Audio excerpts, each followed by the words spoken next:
OK, tu lèves les bras dans les airs.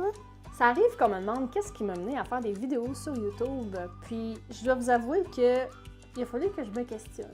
Mais aujourd'hui, je vais vous expliquer un peu qu'est-ce qui m'a mené à faire ça puis qu'est-ce qui fait que je continue. En fait, tout ça a commencé par moi qui fait tout simplement regarder des vidéos sur YouTube.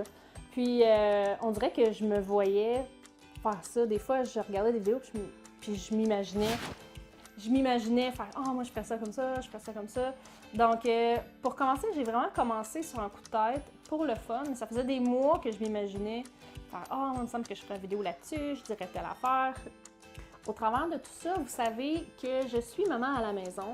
Puis, par contre, je viens d'un background de jeux vidéo. Je travaillais dans le jeu vidéo.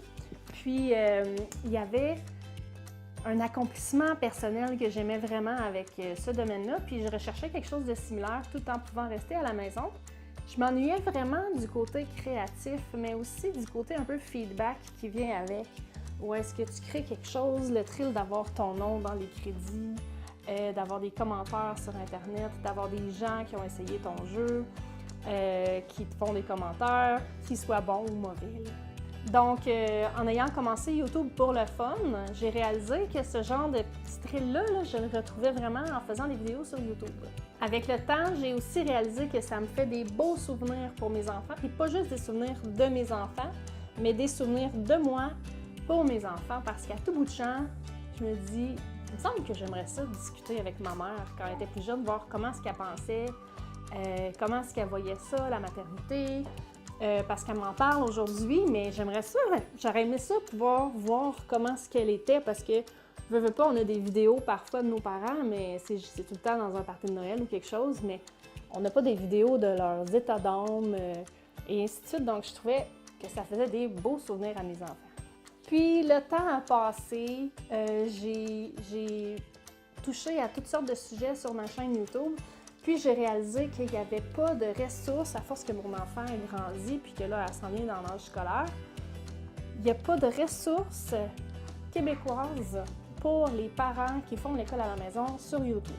Bon, il y en a quelques-unes des familles qui font des affaires ici et là, mais une chaîne sérieuse où est-ce qu'on en parle, où est-ce qu'on voit comment ce que c'est, j'en ai personnellement pas trouvé. Puis j'ai fait vraiment des recherches approfondies, j'ai rien trouvé là-dessus, donc je me suis dit, pourquoi ça serait pas nous qui pouvions faire ça? Donc, vraiment, la thématique du homeschooling, ça m'inspire vraiment beaucoup, surtout qu'on fait juste commencer. C'est un sujet qu'on ne peut pas trop discuter. Il y a tellement de choses à dire, puis j'assume que je sous-estime encore les choses qu'il y a à dire parce que mes enfants vont grandir, toute la gang. Je vais les éduquer. Je vais les éduquer plusieurs à la fois, donc je vais avoir des challenges différents au fil des ans, je vais pouvoir en parler. Donc, j'ai vraiment décidé de prendre ce sujet-là dans mes mains puis essayer de le démystifier un petit peu, voir qu'on n'est pas toutes des bizarres, je pense pas être bizarre. Voir que c'est possible, inspirer les familles qui auraient envie de le faire mais qui n'osent pas. Donc ça, c'est vraiment un sujet que j'ai décidé que j'allais toucher pour inspirer les autres familles. Puis la dernière chose, c'est un petit peu pour calmer mon angoisse environnementale parce que je me sens extrêmement impuissante face à la question de l'environnement. Puis faire des vidéos sur YouTube, c'est vraiment ma façon d'essayer d'influencer le plus possible les gens autour de moi. Je me dis que plus on est de créateurs qui en parlent, plus on est de personnes qui essaient d'aider les gens à devenir plus verts, plus mon pouvoir personnel d'avoir l'impression que je peux changer quelque chose augmente. Tu vois ta sœur? Hein? Donc, pour me sortir de ma petite impuissance personnelle, là, en dehors de ce que je peux faire dans la maison, c'est vraiment quelque chose que j'ai décidé de faire pour essayer de changer le monde à ma façon. Maintenant, y a-t-il des challenges par rapport à ça, se starter une chaîne YouTube? Parce que vous êtes plusieurs à m'en parler une fois de temps en temps de « Oh, j'aimerais ça, mais là, j'ose pas, da da da ». La réalité, c'est que vous n'êtes pas toutes seules, on hésite toutes, puis on a toutes un premier vidéo en caché quelque part sur notre chaîne qui est vraiment terrible.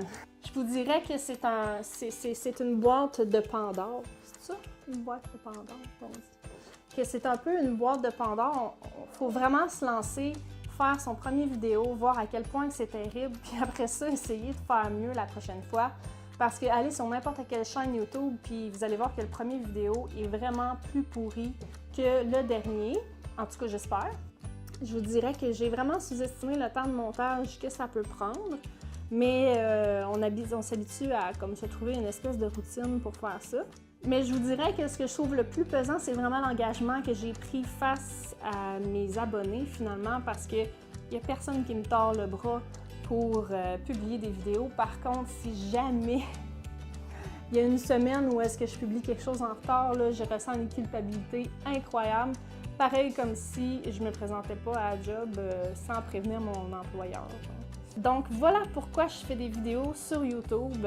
Voilà pourquoi j'ai l'intention de continuer. J'espère continuer encore longtemps. Tant son temps que je vais aimer ça, je vais en faire, c'est sûr.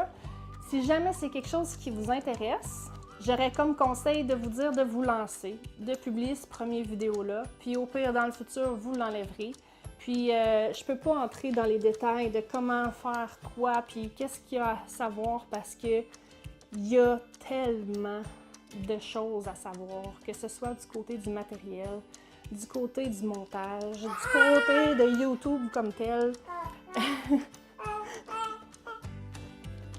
Comme un jouet qui fait squeak squeak, genre. Mais le conseil que j'aurais à vous dire, c'est lancez-vous, parce que dans un an, vous allez vous revirer de bord et réaliser que vous l'avez fait pendant un an et que vous êtes beaucoup amélioré.